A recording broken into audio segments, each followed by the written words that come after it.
Welcome back to yet another episode of your favorite podcast, Point Forward. We have a lot to talk about today, but before we get into it, please be sure to follow us on all platforms at Point Forward.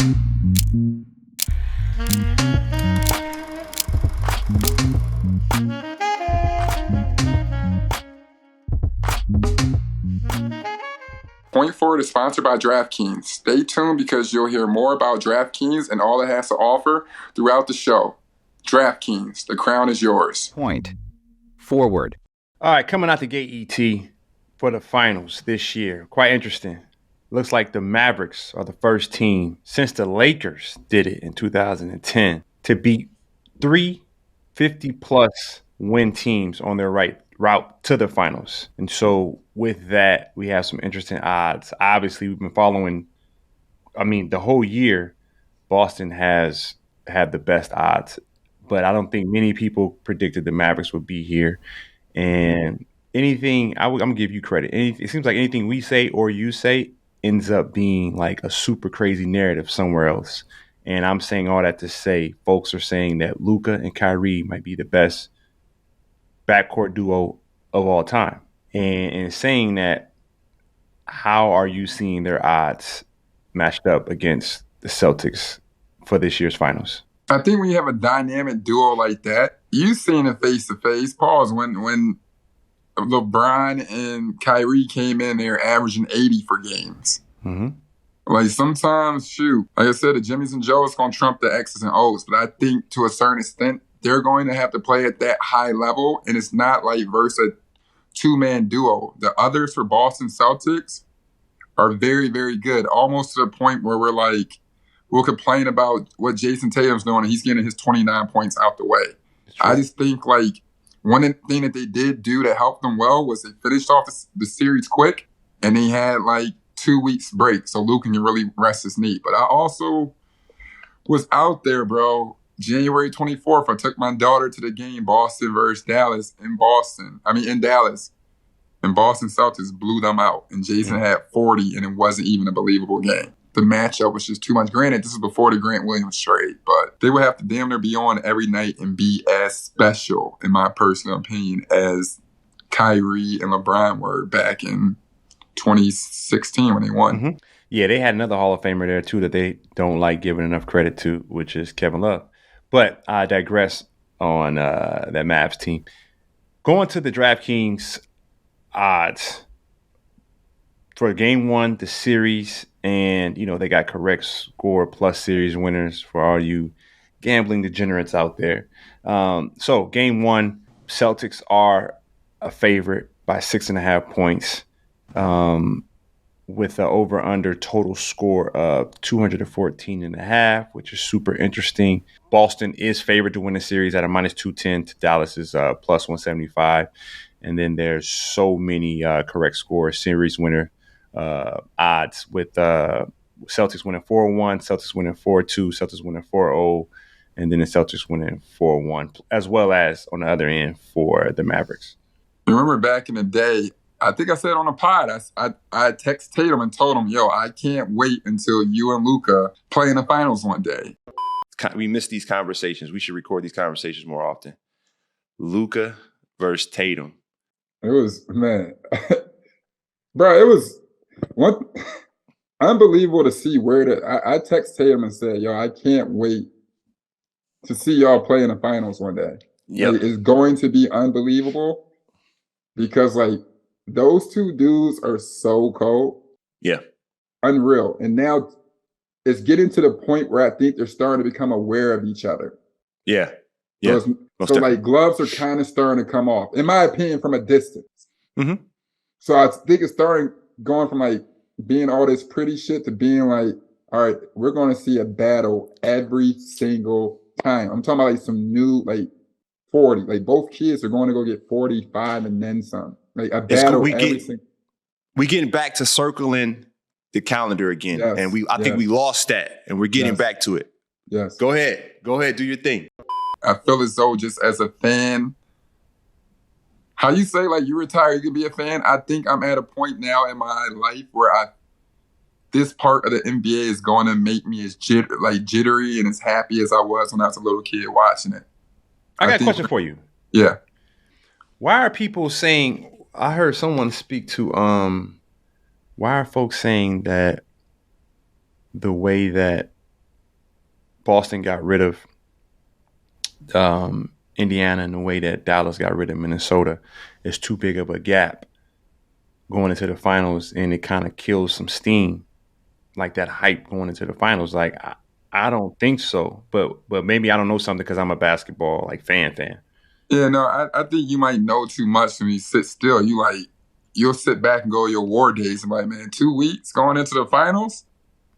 You know what I mean? Both teams, the hype, it'll be there once the game sets up because everybody's going to be healed, happy, healthy, and full throttle to go. Like, it is what it is. Like, ideally, 8 days without NBA basketball is pure hell. But at the same time, like, bro, those games were exciting this whole year. You know what I mean? And at very least, what I could say moving forward, if you get swept too early, like I said prior to, or a gentleman's sweep, I feel as though the Pacers and Timberwolves should still be playing a 4-game series for third place. You know what I mean? Or a 5-game series for third. In between. And I just feel like that's an unwritten rule because it's like, nah, this is, even when you go to like some of the heavyweight fights, if certain fights get done too quick, they have like some backup fights. You know what I mean? Or the top 2 seeds or the top 2 lottery winners. So don't even announce the lottery winner. Don't announce the lottery winner. You say you go all the way from what are they in the lottery? They go from 10 to 1, go from 13 10, or something. go from 13 to 3, and then the last 2. These are the last 2 teams. So who's there? Is Atlanta, and who got the second pick? Yeah, who did that second pick? Somebody bad got it. Man, this draft so bad. What they say, I think somebody let the Lakers keep their pick. You can have that piece of shit. like we don't want the first one. By the time we get to the 17, DC got the second pick. Point. Forward. I'm actually, this is a good series because this is one of those series where I'll be happy with whomever wins. You know how you guys get the series like, please don't let them win. Yeah. I mean, maybe that's a competitor to me, and I'm no longer playing, but I want to see certain people win on both sides. Yeah, absolutely.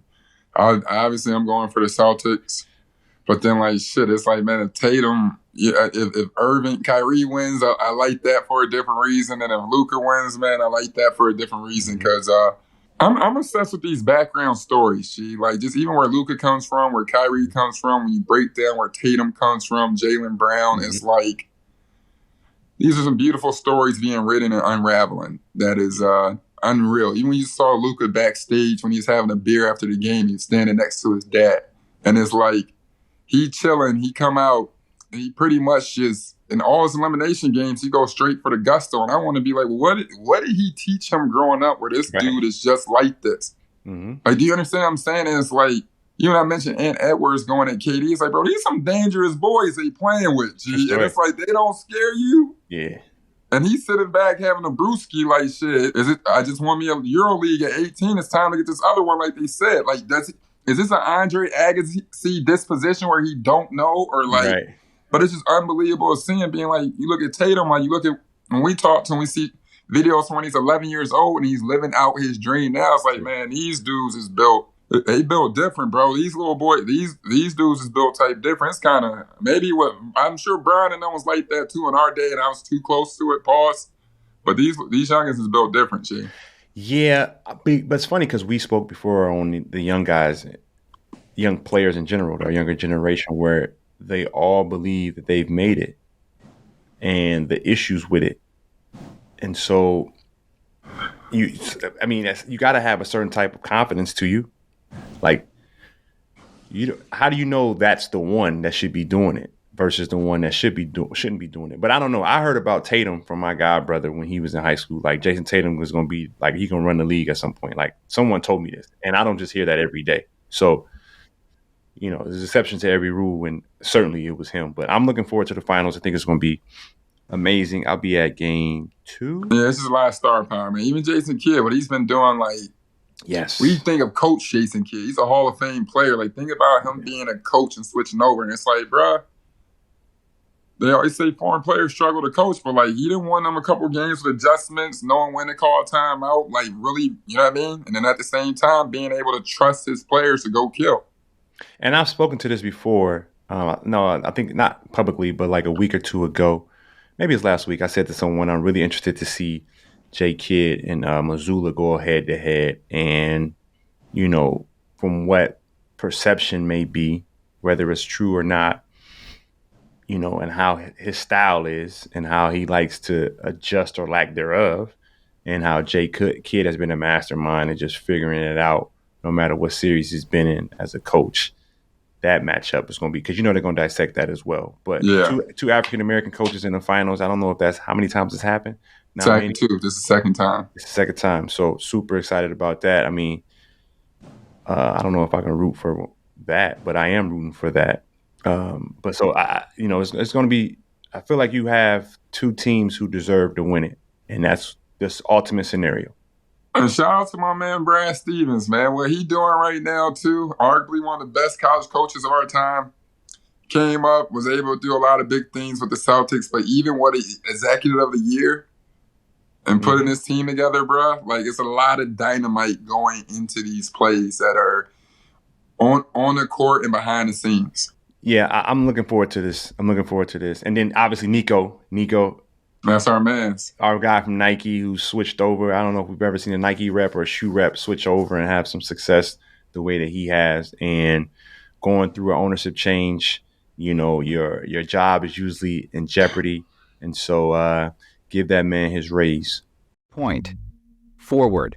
We're this close to crowning an NBA champion. And with the action heating up on the court, it's even hotter at DraftKings Sportsbook, an official sports betting partner of the NBA. With same-game parlays, live betting, odds boosts, and so much more. Don't miss out as the NBA postseason winds down. And if you're new to DraftKings, you got to check this out. New customers bet $5 to get $150 in bonus bets instantly.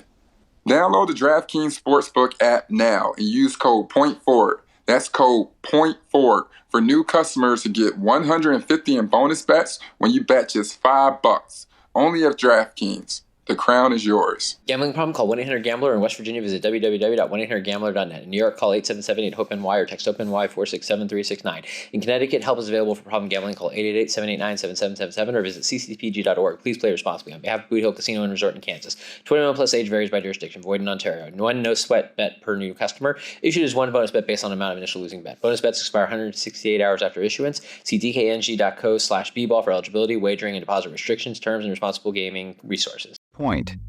Forward. Support for Point Forward comes from Nissan.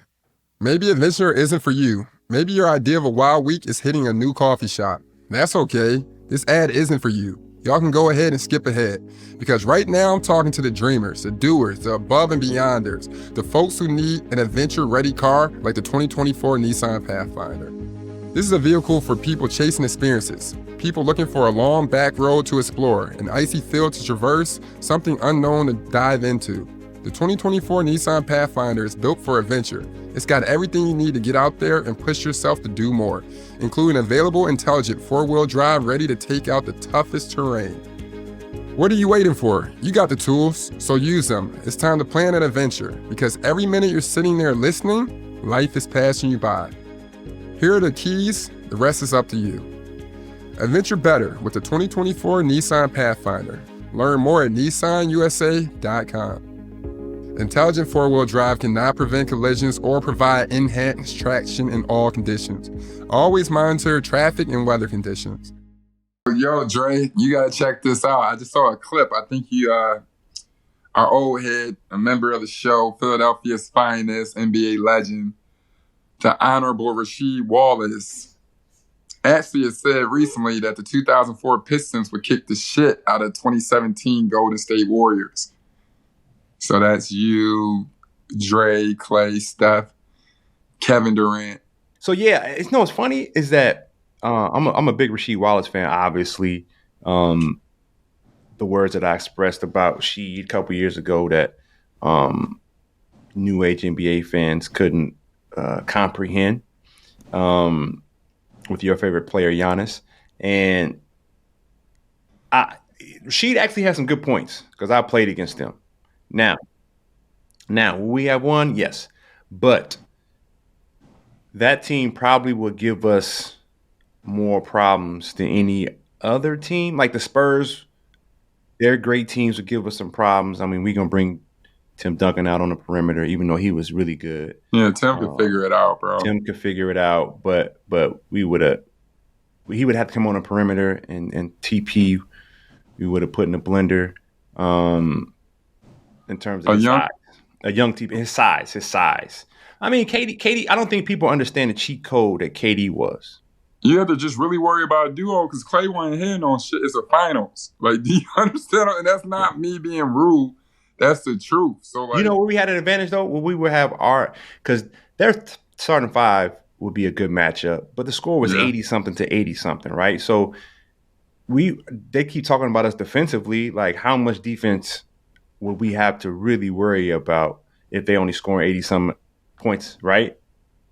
Like, the big thing was like they would have to figure out how to keep us within the 80s, and our bench has really been underrated. Like, you don't really hear too much about our bench and the stuff we did. So Sean Livingston, myself, Barbosa, or even David Rest, whichever crew you want to pick, our bench was really set up for like Clay. Like, we had so many different lineups that we can use. Like, I saw one lineup Clay wasn't in. I saw another one.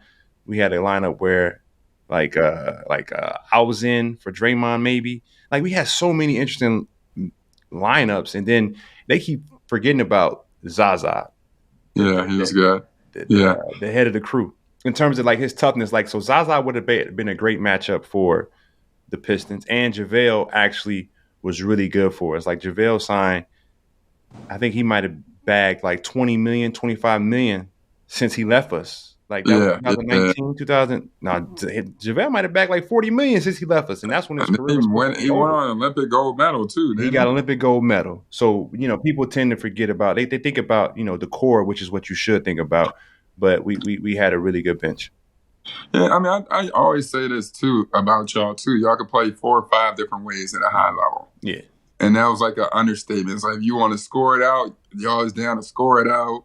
You know what I mean? If you want to get in defense, y'all are just tough, bro. Like, when you sit there, it's just like, y'all are so battle tested, bro. And y'all could play at several different ways and switch up that quickly and not even talk about it. Yeah.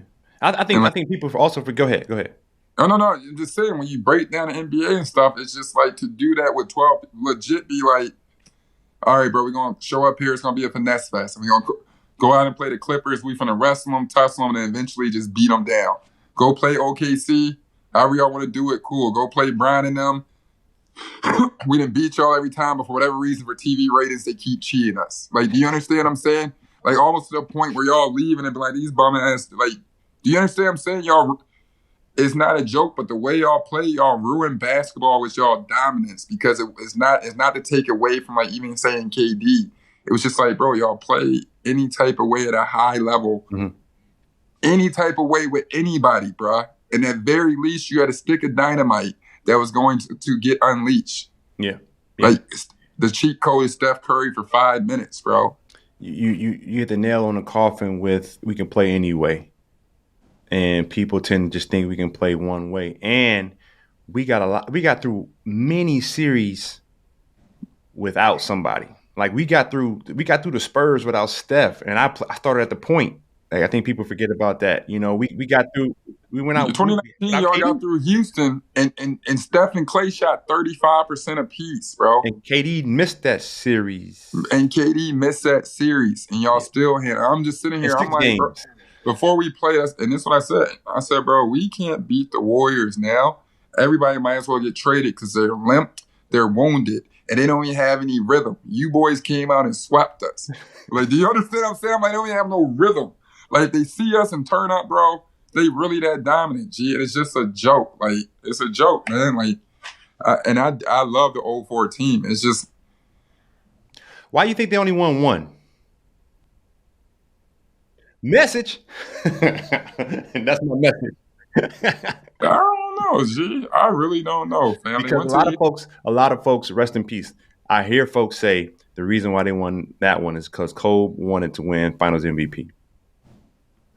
I believe that. I believe all, but they kind of swept them boys. They did a gentleman's sweep, didn't they? They 4-1 them for sure. I was at one of them games too. And to be honest with you, let's be like credit, man. Cole won the MVP, but Rip Hamilton was giving you 24. That might not have been a 32, but it's still 20. Like, they had matchups. They were the better team, and they pumped them. And like Shaq was dominant, and these were still prime dudes. They were handling Shaq. And this is what I'm saying. He took out. When it come down to it, I got to give credit to Rasheed and them. It's like, no, you did that to them, not us. We took out Kobe and them and partied on these boys. So that's all. That's my Shaq. My fault, G. Maybe I don't know what the hell I'm talking about, fam. Like, don't. Because he stayed whooping people online. Yeah, no, Shaq. And I understand it's a penal code, 48, 57, 33, whatever you make up. I'm just speculating. I swear to God, I don't want no problems, G. I'm assuming if you lost, they must have been all right. You know what I mean? Yeah. They had a squad. I saw it. But she was talking about who would guard who. Like, all right, here's how you do it. You putting Clay on Chauncey. Right? You putting Clay on Chauncey. And that's a shutdown. Yeah. For sure. Chauncey was different, though. Chauncey. I like Chauncey a lot. Clay not posting up Chauncey. Yeah, Chauncey, but I'm saying Clay would be guarding Chauncey. Man, cool. Chauncey still being efficient. Let's keep going. Yeah, Chauncey's efficient, but Clay was a really good defender before the injury. I dig you, but Chauncey he was physically gifted. He was 6'4", and he controlled every pace. Yeah. But you just looking to like guard your yard. Like, okay, let's just make it tougher for him by putting a longer, taller body on him, a bigger body. That's all. No, I'm just saying. But during that time, when like Chauncey is blowing past you, getting to the rim, he was getting you under pick and rolls. He's beating you with his mind. There's certain people that just trump. Like the same way we got to show respect and being like, y'all were playing 4 or 5 different ways. Chauncey wasn't going for that bullshit. Chauncey would have gave us the biggest problems. Very point blank. You didn't climb that mountain after being 6 or 7 different teams, and you worry about Klay Thompson. Yeah. No. I'm saying Chauncey would give us problems, and not because of Klay can't guard, but he would know how to pick his matchups, and like he would know where the weakness would be and find it for himself. But, they're a team-oriented type of squad where the ball moves. And so I would have KD chasing around Rip or myself. I guarded Rip in my younger days. And then I would put Steph on Tayshaun. And Tayshaun had a beautiful post game, but how heavily involved would they have Tayshaun on the block? That's what I'm saying. But it was a close series. Tayshaun makes big game plays and steps up. So like for sure. He was 7-3 shorty at one point. Yeah, 100%. I know they can go 4. They can go 4 out 1 in with Rasheed in the way that he shoots the ball. But we were really good at figuring out matchups and doubling and getting Steph out the double. So we were really good at that. That's the one credit I got to give Draymond. He knew how to put Steph in situations where he can get him out of any compromising situations defensively. But Steph is a better defender than people think. And then Draymond on Ben Wallace. That would be an interesting matchup. And then Rasheed would give us a lot of problems. But that was the she was interesting. Like the Rasheed from Portland, we couldn't do nothing with him. But Rasheed from Detroit, because like I said before, nobody was really getting 20 points. It was like 18, 17, 16, 11, 10. Like those are their averages. And so like I'm saying, like as long as we keep it, if they can only get to 80, 90 points, it's in our favor just because of our offensive explosion. Like they never seen anybody play like we played. We never saw that. That's real. But we saw teams play like them. Yeah, that's real. Because DeMarcus and AD with Rondo. I think, was Drew there? Drew was there too. Drew was there. Etwan Moore. Mirotic was actually on it. That team was low-key. That team was dangerous. It's a Detroit-like team. Yeah. There you have it. They got 3 Hall of Famers, or like talent Hall of Famers. DeMarcus, Drew, 4, Rondo, 80. All right. Yeah, there you go, Sheed. But I'm a big Sheed fan. Like I love Sheed, so that'd be for interesting debate. But they only won one. They only won one for a reason. I wouldn't know what to tell you about that reason. Shit, it was wild. Because who got rid of them? A crazy Bron got rid of them one year. 25 points in a quarter. Straight. Yep. We were talking about that when Brian took them boys to Yeah, how they gonna beat us? And Brown was by himself. They said. Yeah. Mo Williams. Yeah, Mo Williams. Mo wasn't there yet, I don't think. Oh, that was Boobie Gibson. Boobie Gibson, all them. Yeah. Wally Zerbiak. Yeah, that's wild. Big Z. Jamario Moon, was he playing? He probably was around. Joe Smith. Yeah. Was Clazer playing? Or what was that? I know what you're talking about. It wasn't Clazy. But he could hoop too. He could hoop. Actually, he could hoop. Nick Vucevic married his sister. Oh yeah, yes. Forgot his name, but he had real game, bro. He was a problem. I used to use him on 2K. You should use him on 2K. That's a bar. Mm-hmm. They won 66 games in 08, 09 season. Good God. That badass team. Brown was good. Brown was really good. This is old Sasha Pavlovich. Who? Yep. Pavlovich could really get it. JJ Hickson could hoop. JJ Hickson was a problem, G. JJ Hickson could hoop. JJ Hickson was Mr. Double-Double. He's a problem, man. He can shoot to 18 feet. He could clear out a whole side. ISOU. He's coming back with 12 rebounds, man. He's Mr. Double-Double. We don't talk about it enough. Delonte West is really good at basketball. Yes, he was. He's ultimate combo guard. When he's locked in, he can really play, shoot. You know what I mean? Handle it. He could post up. Yeah, he had a lot, bro. He had a lot. Yeah, old school play in this game. Yeah, tough. He could switch, guard, everything. Shout out to my man, LaRon Prophet, who does not understand what I say when I say someone doesn't have any flaws.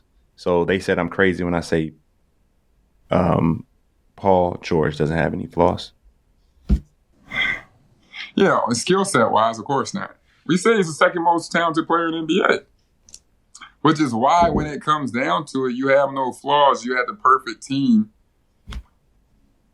And you never sniffed the finals. You know what I mean? Right. And like when people talk about Russ, they're talking about this and a third. It's like this, when you say he's the second most talented player in the NBA, he has no flaws. He already had a loaded team. Like, do you understand what I'm saying? Like, what's it? Anthony Edwards went to the Western Conference Finals with a pretty loaded team in that sense. You know what I'm saying? And he had, like, killers on the wing with him, like James Harden. Like, how did you not figure that out? Like, it's ridiculous. I think we all agree that T-Mac was maybe the most talented player in the league at one point. Yeah, but T-Mac didn't have James Harden on the team. He didn't have Kawhi Leonard or other, like... No, I'm just talking about when I say T-Mac was the most talented player in the league at one point. Like, I'm talking about straight talent. And even Kobe was like, he's me at 6'10".